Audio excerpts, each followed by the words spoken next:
Bonjour et bienvenue sur Jury Actu, le podcast LexisNexis qui décrypte en quelques minutes un sujet d'actualité juridique lié à la guerre en Ukraine.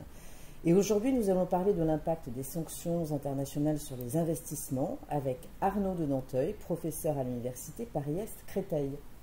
Arnaud, bonjour. Bonjour Tiffany. Depuis le début du conflit en Ukraine, de nombreuses mesures restrictives ont été adoptées et continuent de l'être, de façon à faire pression sur la Russie. Ces mesures ont des répercussions importantes sur les investissements et notamment les investissements français, la France étant l'un des partenaires économiques importants en Russie. Arnaud, pouvez-vous nous dire déjà en quelques mots sur le type d'investissement concerné aujourd'hui par les mesures restrictives ?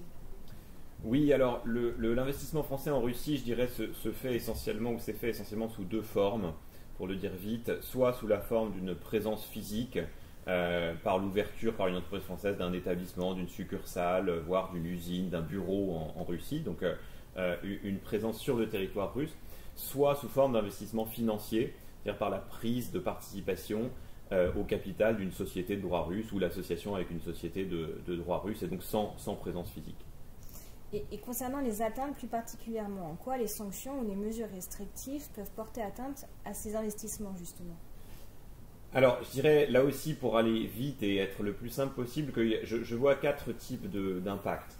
D'abord, évidemment, les sanctions peuvent réduire l'activité en Russie en raison d'une diminution de la demande, ça se comprend assez bien. Les sanctions risquent aussi d'entraîner une baisse de la valeur de l'investissement, et singulièrement lorsque l'investissement est fait sous une forme financière, tout simplement parce que la valeur de votre investissement financier dépend de l'offre et de la demande, et que les sanctions rendent un investissement en Russie moins attractif. Donc si vous possédez des actions dans une société russe, tout simplement, la valeur de ces actions, le taux de ces actions risque de diminuer parce que la demande risque de diminuer. Je dirais troisièmement qu'il peut y avoir des problèmes de type frontalier, notamment parce que des droits de douane ont été rétablis, ont été augmentés, et donc le passage de la frontière est plus difficile. Donc pour rapatrier des biens, des services depuis la Russie, ça coûte plus cher, et donc c'est évidemment plus difficile. De la même manière, il est plus difficile de faire transiter de l'argent par la frontière, et donc il est difficile de rapatrier des capitaux, de sorte que là aussi, l'investissement devient moins intéressant, moins attractif. Et puis, quatrièmement, je dirais que, évidemment, les sanctions induisent un risque réputationnel sur les entreprises françaises, notamment celles qui ont décidé de rester en Russie en dépit des sanctions. On le comprend, et effectivement les médias en parlent beaucoup, de ce risque réputationnel. Pensez-vous qu'il soit véritablement important pour les entreprises françaises ? Alors, c'est difficile à mesurer, évidemment, un risque réputationnel en termes mathématiques, en termes économiques.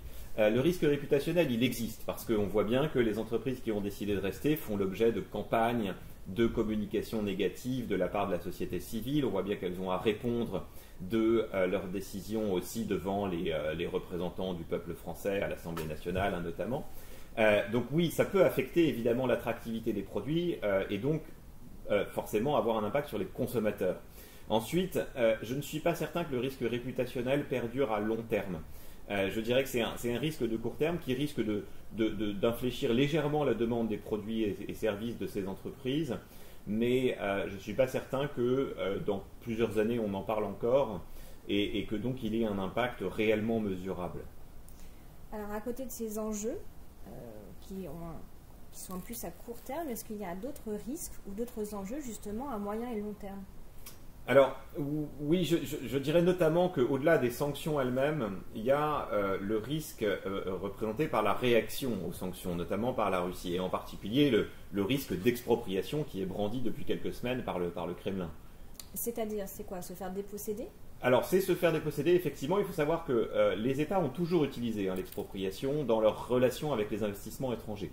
C'est un pouvoir de l'État, l'État a toujours le pouvoir d'exproprier. Le droit international simplement encadre ce pouvoir d'expropriation. L'État ne peut pas exproprier n'importe qui, n'importe comment. Et en particulier, il est tenu d'indemniser, de verser une compensation financière aux entreprises étrangères qu'il exproprierait. Ce qu'il faut savoir, c'est que dans la mesure où c'est un pouvoir que les États ont toujours utilisé historiquement, on a énormément d'exemples dans ces dernières décennies, je crois que c'est une menace qu'il faut prendre très au sérieux. Et c'est probablement l'une des menaces les plus crédibles aujourd'hui brandies par Vladimir Poutine, beaucoup plus que d'autres. Et donc, à mon sens, le risque d'expropriation, il est effectivement réel. Alors, on comprend bien que c'est un droit très encadré. Est-ce que vous pensez qu'en l'état actuel, le président Poutine accorderait une indemnité, une contrepartie? Ça paraît. Alors, il est obligé de le faire en vertu du droit international, mais on voit que c'est pas un argument auquel le maître du Kremlin est très sensible. Donc, il est très peu probable qu'il exproprierait avec indemnisation. Ça risque d'être une expropriation sèche, sans compensation financière. Et donc illicite. Est-ce que ça exposerait donc la Russie à des répercussions? Alors oui, absolument. Une expropriation illicite pourrait conduire à des arbitrages contre la Fédération de Russie sur le fondement de traités internationaux qui sont toujours en vigueur, et donc la Russie ne pourrait pas se soustraire à ces arbitrages. Et l'intérêt, c'est que si la Russie était condamnée, ça donnerait aux investisseurs un titre d'exécution supplémentaire, et donc ça leur permettrait évidemment de saisir des actifs russes où qu'ils soient situés dans le monde, et notamment en France, avec la difficulté d'une législation française qui, à certains égards, peut être un peu protectrice des actifs des États étrangers, et notamment de la Russie, mais ça donne quand même une possibilité d'exécution, et donc une possibilité de contrainte, et pour les investisseurs, économiquement, ça peut évidemment avoir un intérêt. Alors la situation est particulière à plusieurs niveaux avec ce conflit, nous l'avons vu. Qu'est-ce que cela peut augurer dans l'avenir pour les investissements internationaux, de façon générale? Alors, sur cette question, c'est très difficile de se prononcer à long terme, dans la mesure où on manque encore de recul, évidemment, sur la situation. Ce que je dirais simplement, c'est que je crois assez peu aux ruptures historiques radicales, à la distinction entre un monde d'avant et un monde d'après, qu'il s'agisse d'une pandémie ou d'une guerre. Et donc, je ne crois pas véritablement à un monde d'après dans les relations avec la Russie. Ce que je veux dire, c'est qu'évidemment, les choses vont changer, mais il y a quand même une continuité historique, notamment économique, qui s'explique par le fait que la réalité économique n'est pas exactement la réalité politique. Et donc, les entreprises françaises qui sont présentes en Russie l'ont été de très longue date, sont des partenaires essentiels des deux côtés. Ce sont des marchés essentiels pour les entreprises françaises, mais pour la Russie aussi, ce sont des partenaires qui sont fondamentaux. Et donc, il me semble que même si évidemment les choses évoluent, certaines entreprises françaises peuvent être tentées de se retirer, j'ai du mal à penser que l'on puisse se passer totalement de l'investissement français en Russie. Donc oui, les choses vont évoluer. C'est probablement quand même une nouvelle forme de relation qui s'inaugure en ce moment. Mais je suis persuadé que la Russie a toujours besoin d'investissement français et que l'investissement français a toujours besoin du marché russe, de sorte que il me semble que les liens économiques vont perdurer, même s'ils se font aussi sous forme contentieuse. Un arbitrage, ça reste une relation économique, et donc je crois à la pérennité de cette relation économique. Merci beaucoup Arnaud pour toutes ces précisions.